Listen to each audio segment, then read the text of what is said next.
So how long you been married, Michael? 8 years last September. You know, I play down the sidewalk a ways. You ever heard me? That's too bad. Maybe tomorrow. Maybe, you know, it's supposed to be nicer out tomorrow. Sunny at least, huh? Sure, I would like that. Has your wife ever heard you play? Come on.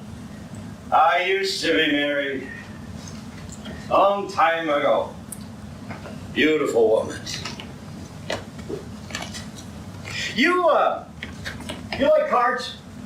I play on the computer, solitaire, when it's slow in the back office. You want to see a trick? Oh, no. It's the only trick I know, huh? Yeah. Sure. Yeah. Now, Michael, prepare to be astonished.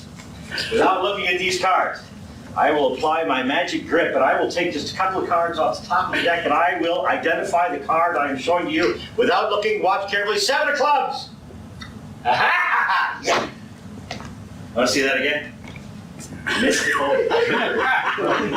Watch carefully. Now, as I said, without looking at the card, I will pull a couple of cards off top of the deck, the magic grip, and that's the 3 of diamonds.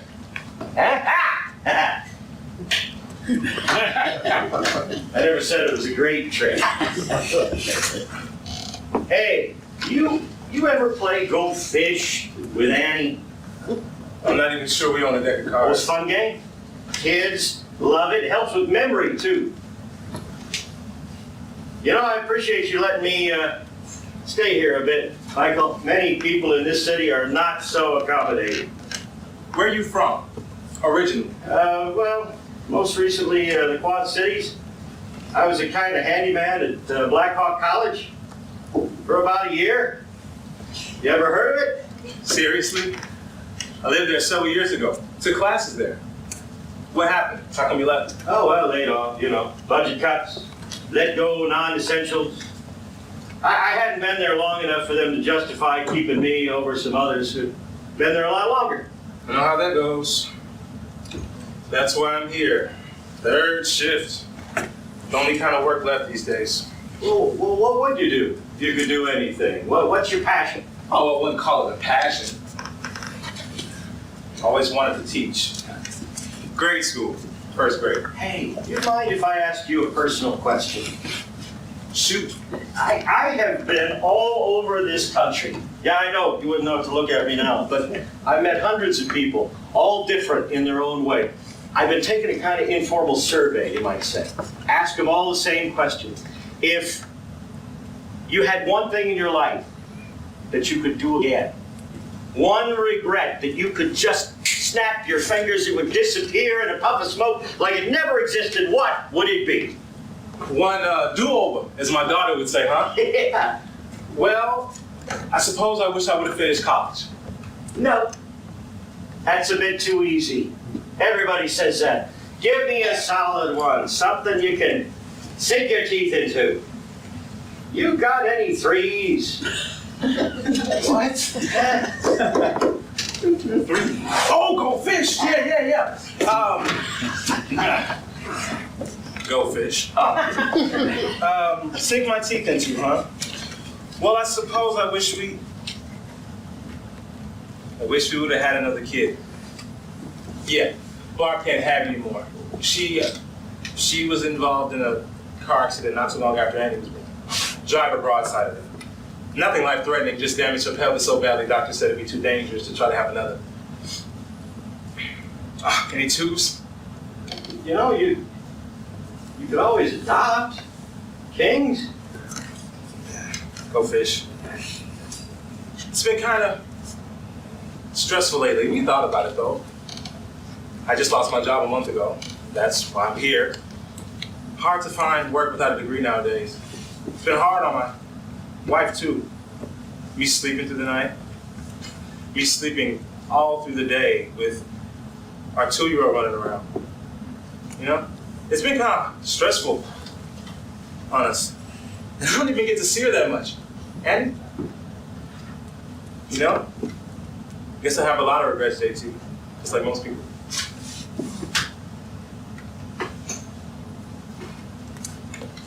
Oh.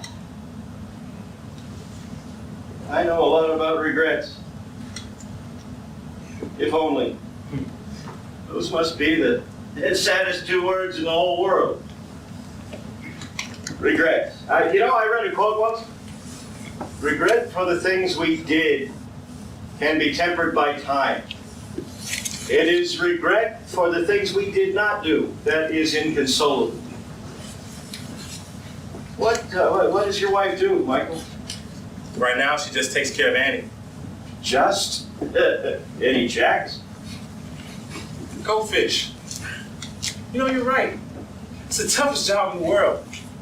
Always wondering if you're doing right by him. Always afraid you're going to make a mistake somewhere. There's so much responsibility.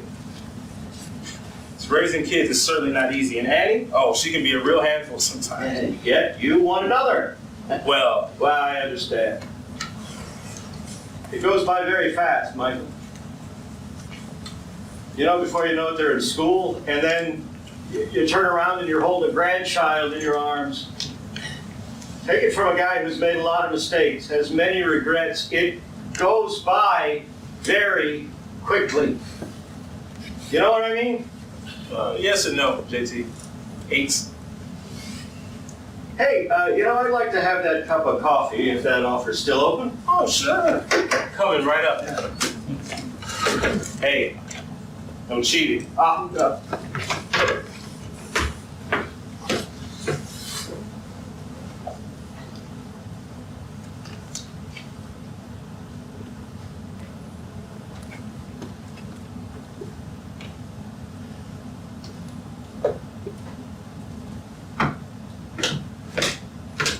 Hot, but not so fresh. Oh, that's how I like my women, Michael.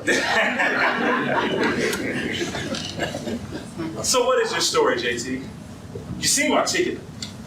Excuse me for saying it, but really together. See, a lot of homeless come to this side of town.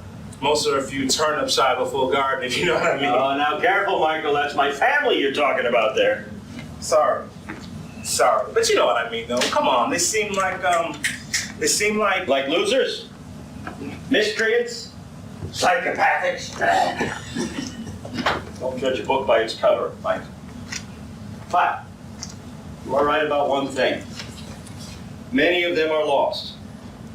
Many of them have made grave mistakes in their lives. But many of them are husbands and brothers, sons and fathers too. You got any queens? Are you a father, JT? A brother? 8. Go fish. Not anymore. Yes and no. 6s? Oh, come on. How many kids? Just one. We are, I guess you could say, estranged at the present time. Sorry to hear that. I really am. I regret mine. So, what happened? How come you left him? Well, I mean, I don't think I said it was a him, but, it was just one of those things. We had a falling out, I guess you'd say. It's a regret of mine. Like I said, a painful regret. It was all a long time ago. How long? Many years. So what's stopping you from contacting him? Making amends? Pride? Fear? Well, mostly I just don't know where he is. I lost track of him years ago. No, if you don't mind me saying so, that's a pretty lame excuse. You can find anyone on the internet nowadays. Just takes a little money and time. Very true. Well, maybe. Maybe someday. Sorry, JT. It's sort of a sore spot with me. See, I never knew who my real dad is. He left shortly after I was born. My mother never answered a single question about him, not one. It's as if he doesn't exist. She remarried when I was 2 to a wonderful, caring man. To me and my mom both. But still, I would just like to know who he is. My dad. I'm a bit bitter, you can say. Angry. It ebbs and flows. But you know, maybe this is for the best. I'm not sure what I would say to him if I did find him.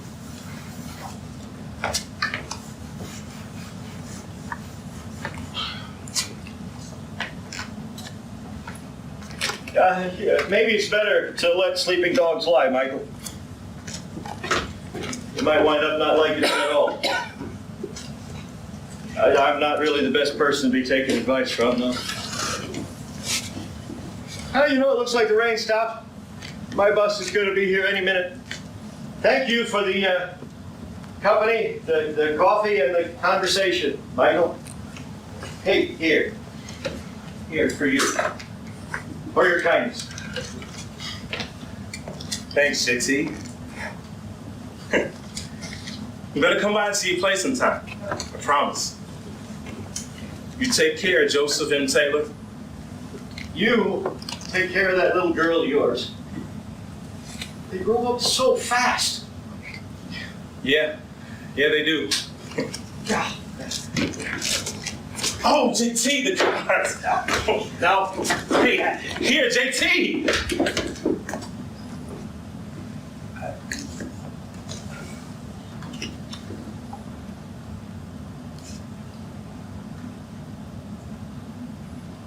Papa Joe and Mike?